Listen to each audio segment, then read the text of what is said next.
Good morning students. Class 8 के बच्चे ध्यान देंगे। आप लोगों का पहला चैप्टर है, चैप्टर का नाम है क्रॉप प्रोडक्शन एंड मैनेजमेंट, यानी कि फसलों का उत्पादन, फसल उत्पादन और प्रबंधन। इस चैप्टर में हमें फसल उत्पादन और प्रबंधन के बारे में पढ़ना है, ठीक है। तो फर्स्ट थिंग जो मतलब फर्स्ट क्वेश्चन राइज होता है कि क्रॉप क्या होते हैं, what is crop and how we will do its management. फसल क्या होते हैं और हम लोग इसका प्रबंधन कैसे करेंगे। पहले इंट्रोडक्शन हम लोग देख लेते हैं। Foods is the main source of energy and nutrition for all living organism, यानी कि पृथ्वी पर जो भी लिविंग ऑर्गेनिज्म है, ऑन लैंड और वाटर जो भी कर सकते हैं, हमारे एटमॉस्फेयर में जो भी लिविंग ऑर्गेनिज्म है, सबके जीवन के लिए, सबको जीवित रहने के लिए भोजन जो है सबसे जरूरी है। We get food from plants and animals, और यह भोजन हम लोग कहाँ से पाते हैं, तो पौधों और जंतुओं से पाते हैं। Growing plants and rearing animals for food, clothing or any other use is called agriculture।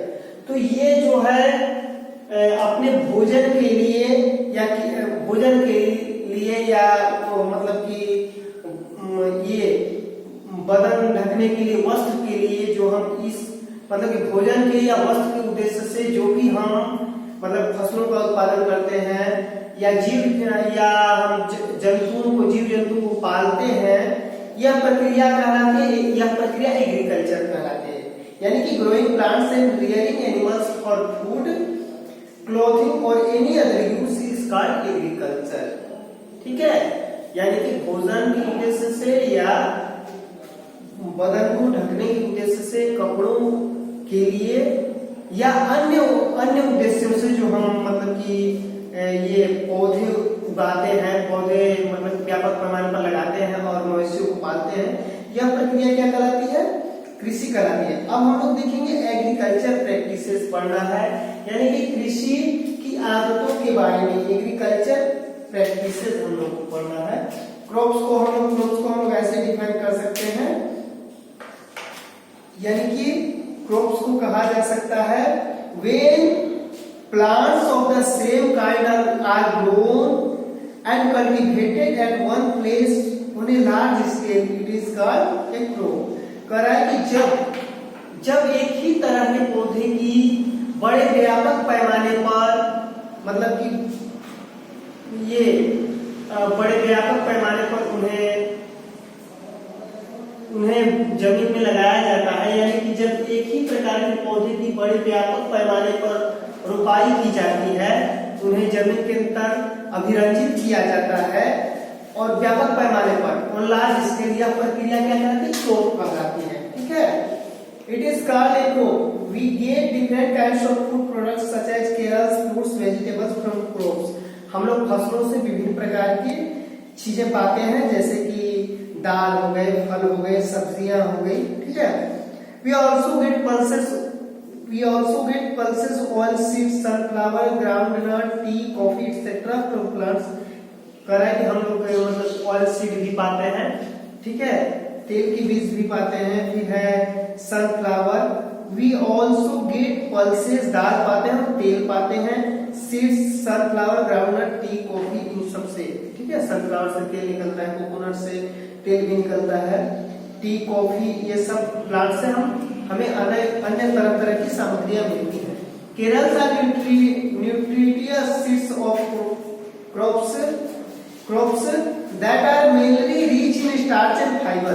कह रहा है कि दालें जो होती हैं वो बहुत ही पोषक बीज होती हैं, पौधों की पोषक बीज होती है, फसलों की पोषक बीज होती है, ठीक है। दालें में एक बीज का ही फॉर्म है। That are mainly rich in starch and fibre, जिनके जो कि स्टार्च और फाइबर से रिच होती हैं, उनके अंदर बहुत काफी मात्रा में स्टार्च पाया जाता है, मतलब उससे रिच होती हैं। Some of them are also good sources of protein, और ये क्या होते हैं कि प्रोटीन की अच्छी स्रोत होती है, विटामिन की अच्छी स्रोत होती है, खनिज लवणों की अच्छी स्रोत होती है। वो मतलब उनकी बनावट ऐसी होती है कि जब उन्हें हम बॉयल करते हैं, जब उन्हें हम मतलब कि अपने भोजन के यूज में लेते हैं, तो उनमें क्या होता है कि वो उनमें क्या होता है जो है बहुत काफी मात्रा में फाइब्रस हो जाती है, ठीक है, तंतुनुमा हो जाती है।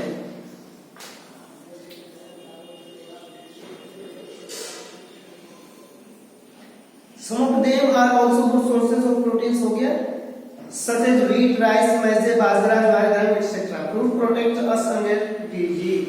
पौधों से हमें और क्या चीज मिलते हैं? फ्रूट्स। पौधों से हमें जो नेक्स्ट चीज मिलते हैं, फ्रूट्स मिलते हैं। फ्रूट्स हमें हमारी किस चीज में मदद करते हैं? तो fruits protect us against disease से मदद करते हैं। क्रॉप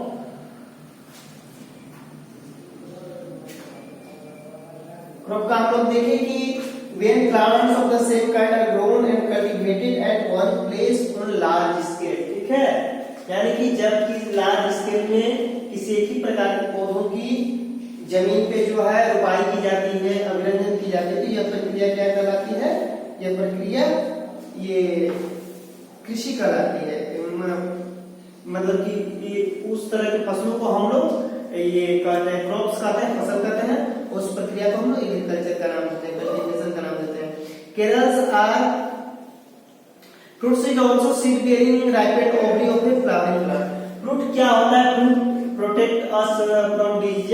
इन फसलों में हमें मिलते हैं, इन फसलों में हमें पहला हो गया जैसे कि हम लोग पल्सेस फसलों से पाते हैं, दालें पाते हैं, फिर नेक्स्ट हम लोग पाते हैं फ्रूट्स पाते हैं। Fruits protect us against disease, मतलब हमें बीमारियों से सुरक्षा करते हैं।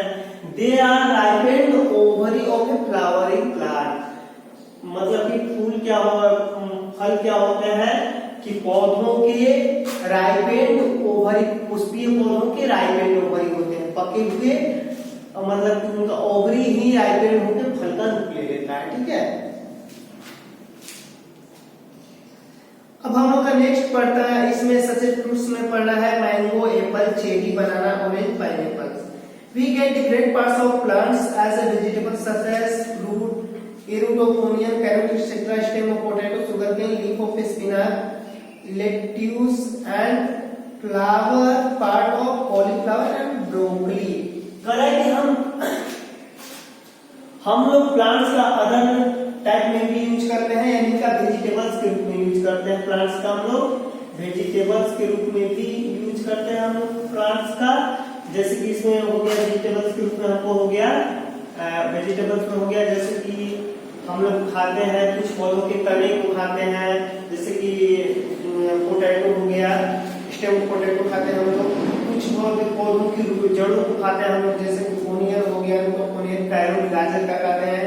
फिर कुछ पौधों के फल को, फ्लावरिंग पार्ट को हम लोग भोजन में यूज करते हैं, जैसे कॉलीफ्लावर हो गया, ठीक है, जैसे कि कॉलीफ्लावर, एक पोटैटो का हम लोग स्टेम खाते हैं, ओनियन का रूट का यूज करते हैं, कैरोट के रूट का हम लोग यूज करते हैं, और कुछ पौधे ऐसे होते हैं जिनका हम लोग, जिनके फूलों को हम लोग अपने मतलब कि यूज करते हैं भोजन के रूप में, ठीक है। पोटैटो का स्टेम हम लोग यूज करते हैं, कैरोट रूट फॉर्म में यूज करते हैं, रूट, कैरोट का रूट, कॉलीफ्लावर, ब्रोकली हो गया, कॉलीफ्लावर एंड ब्रोकली, इसका फ्लावरिंग पार्ट का यूज किया जाता है, ब्रोकली फ्लावर का यूज किया जाता है, फ्लावर का यूज किया जाता है, ठीक है।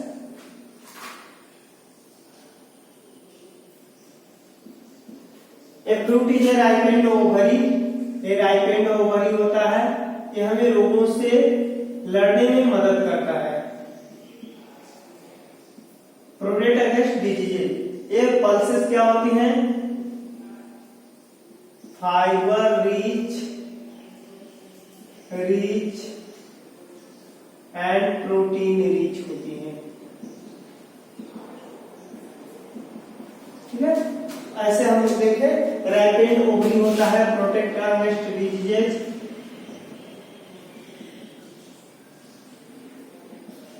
रोगों से हमारी सुरक्षा करता है,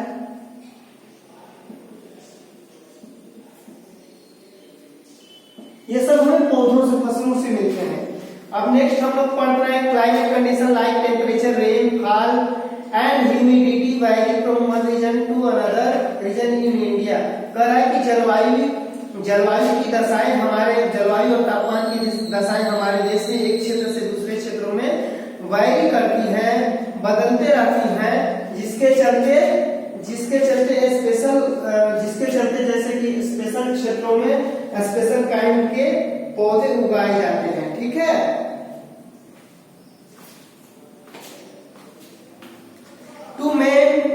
The two main types of crop grown in India are the kharif and rabi crop.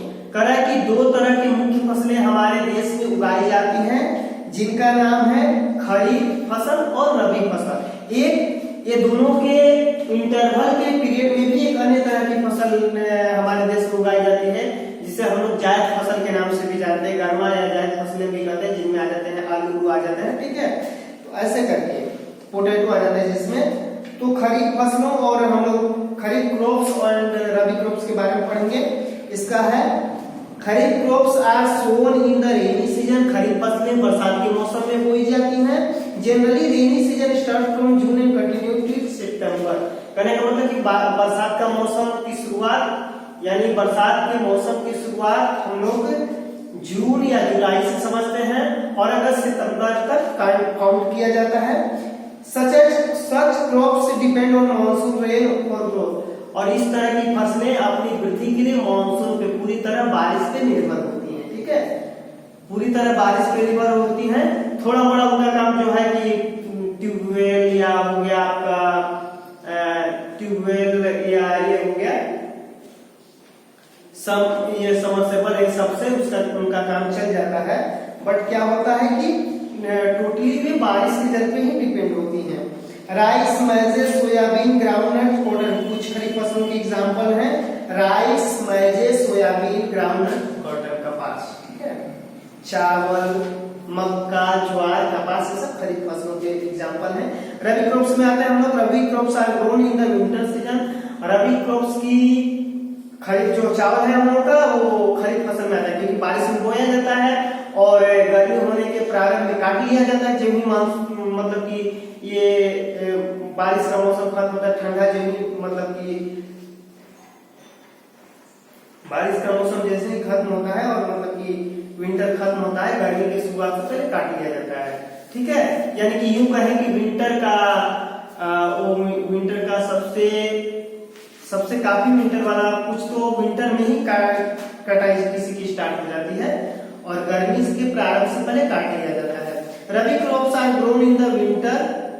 जो है रबी क्रॉप्स है जब विंटर का मतलब कि विंटर की समाप्ति होने वाली होती है और मतलब कि ये समर का आगमन होते रहता है, तो दोनों जो है उस पीरियड में इनकी कटाई हो जाती है और उसी टाइम में रबी क्रॉप्स बोया जाता है। Generally in the month of November and harvested in the month of April. यानी कहने का मतलब कि रबी क्रॉप्स नवंबर दिसंबर में इनकी बुआई होती है, सोइंग होती है और ये आपको मतलब कि ये मार्च अप्रैल में काट ली जाती है। Wheat, barley, peas, gram, mustard and linseed are rabi crops. कुछ रबी क्रॉप्स के एग्जांपल है, जैसे कि गेहूं हो गए, आपको सरसों हो गए, तीसी हो गए, ठीक है, मसूर हो गए, ये सब रबी क्रॉप्स के एग्जांपल्स हैं। अब हम लोग क्रॉप प्रोडक्शन पढ़ेंगे, यानी कि फसलों का उत्पादन के बारे में पढ़ेंगे हम लोग। Cultivation of crops involves several activities undertaken by farmer over a period of time. These activities are called agriculture practices. These activities are given below. यानी कहने का मतलब फसलों का उत्पादन के बारे में पढ़ेंगे। तो कल्टीवेशन ऑफ क्रॉप्स कहने का मतलब कि फसलों का जो अभिरंजन है, जो खेती बाड़ी की प्रक्रिया है, इसमें कई तरह की पद्धतियां अपनाई जाती हैं, कई तरह के प्रोसेस से होकर गुजरते हैं, तब जाके एक फ्रेश प्रोडक्ट जाके तैयार होता है हमारे यूज लायक। ठीक है, हमारे यूज लायक तैयार होता है, जिसका कि घरों में यूज किया जाता है या मार्केट में सप्लाई करते हैं लोग अपनी आवश्यकताओं के अनुसार। तो इसमें निम्न तरह की प्रक्रिया है जिनके एक फसल के निर्माण में जिनका मतलब कि एक फसल के निर्माण में जिनसे होकर फार्मर को गुजरना पड़ता है। तो इसमें क्रॉप प्रोडक्शन हम पढ़ेंगे। क्रॉप प्रोडक्शन फसल उत्पादन की विधियों के बारे में हम लोग पढ़ेंगे। Crop production activities of crop production पढ़ेंगे। फसल उत्पादन कई तरह के इसमें एक्टिविटीज होते हैं, शामिल होते हैं, जिनसे होकर गुजरना पड़ता है हमें एक फसल को एकदम विशुद्ध रूप देने के लिए या एक फसल को उत्पादन करने के लिए। फर्स्ट है इसमें preparation of soil, preparation of soil सबसे पहले है मिट्टी निर्माण, ठीक है। सेकेंड है सोइंग ऑफ सीड, जब मिट्टी तैयार हो जाती है तो क्या किया जाता है, बीजों की बुआई की जाती है, उसमें बीज डाले जाते हैं। पहले तो पृथ्वी के सबसे ऊपरी परत को ढीला बनाया जाता है, ठीक है, यानी कि प्रिपरेशन ऑफ सॉइल, मिट्टी के निर्माण की प्रक्रिया की जाती है। उसके बाद जब परत ढीली हो जाती है तो उसमें बीज डाला जाता है। फिर है adding manure and fertiliser, third है adding manure and fertiliser.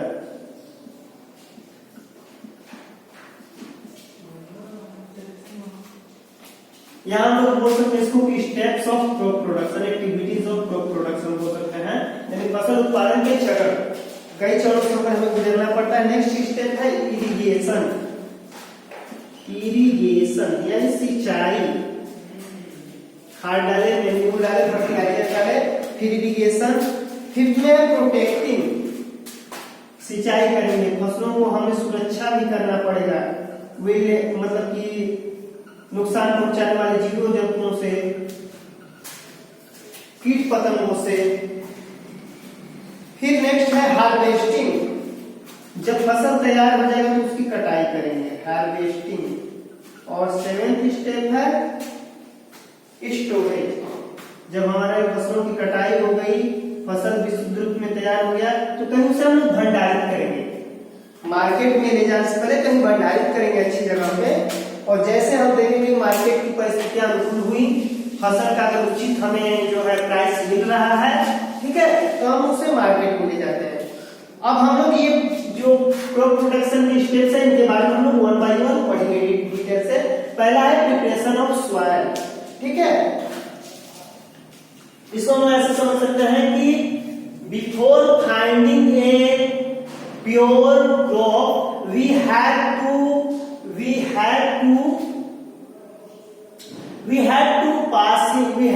pass through many steps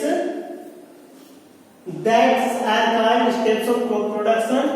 One by one I have preparation of soil, sowing of seeds, adding manure and fertilizers, irrigation, protecting, harvesting, storage. अब we study about this one by one. First, the preparation of soil is very important part of growing the plant. Plant absorb water, nutrients and minerals from the soil. The first step in the preparation of soil involves loosening and turning it by the process of plowing. Loose soil allows the root to penetrate deep into the soil and roots to breathe easily when they go deep into the soil. ठीक है, यहाँ do you know first दिया है कि कुछ चीजें दिया है, फैक्ट दिया है। The loose soil helps in the growth of earthworm, these organisms further turn and loosen the soil. Their burrowing action creates channels through which plant roots penetrate the soil more easily. For these reasons, earthworms are called farmers' friend. ठीक है, कहने का मतलब कि मृदा निर्माण की प्रक्रिया में क्या किया जाता है कि मृदा निर्माण की प्रक्रिया पौधों के मतलब कि ग्रोइंग करने की पहली विधि है। इसमें क्या किया जाता है कि जब मतलब कि जो हमारी मिट्टी है जो कड़ी हो गई होती है उसे क्या किया जाता है, उसे बाय प्लोइंग, जुताई करके हलों के माध्यम से, प्लोस के माध्यम से उसे ढीला किया जाता है। जो पूरी परत कड़ी हो गई होती है उसे ढीला किया जाता है। ऐसा इसलिए किया जाता है, ऐसा करने पर मिट्टी लूजन हो जाती है, मुलायम हो जाती है। और क्या होता है उसमें जो हम लोग बीज डालते हैं, बीज जो हम ड्रॉप करते हैं, तो क्या होता है कि वो बीजों को अंकुरित होने देता है, बीज उसमें अंकुरित हो पाते हैं, नीचे तक जा पाते हैं बीज, जहां उन्हें मॉडरेट होगा, जहां वे नमी पाकर अंकुरित हो पाते हैं। और मतलब कि ढीला होने से बीजों को मतलब कि बीजों के रूट्स को अंकुरित जब हो जाते हैं तो उनके रूट्स को अंदर जाने में मदद मिलती है। Loosen soil allows the roots to penetrate deep, जो ढीली मिट्टी है बीजों की जड़ों को नीचे तक मतलब भेदन करने में मदद करती है। into the soil and roots to breathe easily, और उनके श्वसन में भी मदद करती है, क्योंकि अगर मिट्टी ढीली होकर के रहती है तो उसमें हवा पर्याप्त मात्रा में मिट्टी के अंदर हवा मतलब कि जा पाता है, जिसके अंदर से जिसके चलते बीज क्या करते हैं अपने रेस्पिरेशन की प्रक्रिया कर पाते हैं, ठीक है, ब्रीथिंग कर पाते हैं। नेक्स्ट हम लोग देखते हैं when they go deep into the soil, जब वो मिट्टी में नीचे चले जाते हैं गहराई में, the usual soil helps in growth of earthworm, जब वो मिट्टी में नीचे चले जाते हैं तो केंचुओं की बढ़ोतरी में मदद करते हैं, एंड माइक्रोब्स अन्य जीवाणुओं की प्रेजेंटेड इन द सॉइल, जो कि मिट्टी में मौजूद होते हैं। These microorganisms and earthworms are the friend of farmers because they help to loosen the soil. ये माइक्रो ऑर्गेनिज्म जो होते हैं, सूक्ष्म जीव और जो केंचुए होते हैं, वे किसानों के मित्र समझे जाते हैं, because they have to loosen the soil and humus to it, क्योंकि वे मिट्टी को और भी लूजन होने में मदद करते हैं और उसमें ह्यूमस की मात्रा जोड़ते हैं। यहाँ पे दिया है किस तरह केंचुए किसान के मित्र हैं। The loose soil help the growth of earthworm, केंचुओं की वृद्धि में मदद करती है जो ढीली मिट्टी होती है। These organisms further turn and loosen the soil, और क्या करते हैं कि इनकी जैसे बढ़ोतरी होती है मिट्टी को और भी ढीला करते हैं, जो क्या करता है कि एक तरह का चैनल का निर्माण करता है। Their burrowing actions creates channel through which plant roots penetrate the soil, जो कि एक तरह के चैनल का निर्माण करता है जिससे कि पौधों की जड़ें मिट्टी में और भी अंदर जाती हैं और इसी कारण से और भी अंदर जाती हैं, फसल अच्छी तरह से खड़ी हो जाती है और ग्रो करती है। इसी कारण केंचुओं को किसान का मित्र कहा जाता है, फार्मर्स फ्रेंड, ठीक है, ठीक है। नेक्स्ट आगे पढ़ेंगे, हम लोग को आगे दिया है इसमें, खत्म कर देते हैं, 1 मिनट का है। Soil contains mineral water, air and some other living organisms, मिट्टी में कई तरह के सूक्ष्म जीव होते हैं। These organisms decompose dead animals and plants, and therefore various nutrients held in the dead organism are released back into the soil. मिट्टी में अनेक तरह के सूक्ष्म जीव होते हैं जो कि मिट्टी के अंदर छुपे मतलब कि अन्य जीवाणुओं का डिकम्पोज करते हैं, अन्य प्रकार की जीवों का डिकम्पोज करते हैं, अपघटन करते हैं, और जिससे फसलों के लिए ह्यूमस यानी उपजाऊ फसलों के लिए उपजाऊ प्रकार के तत्वों का निर्माण होता है, जिसे हम लोग ह्यूमस कहते हैं, जो फसलों की बढ़ोतरी में मदद करता है। Ploughing of soil is done by plough, खेतों की जुताई हलों के माध्यम से की जाती है। प्लोज आर मेड ऑफ वुड और आयरन, और ये हल लकड़ी के भी बने हो सकते हैं, आयरन के भी बने हो सकते हैं। Somewhere land is very large than tractors are used for ploughing, जहां की ऊंची जुताई जरूरी है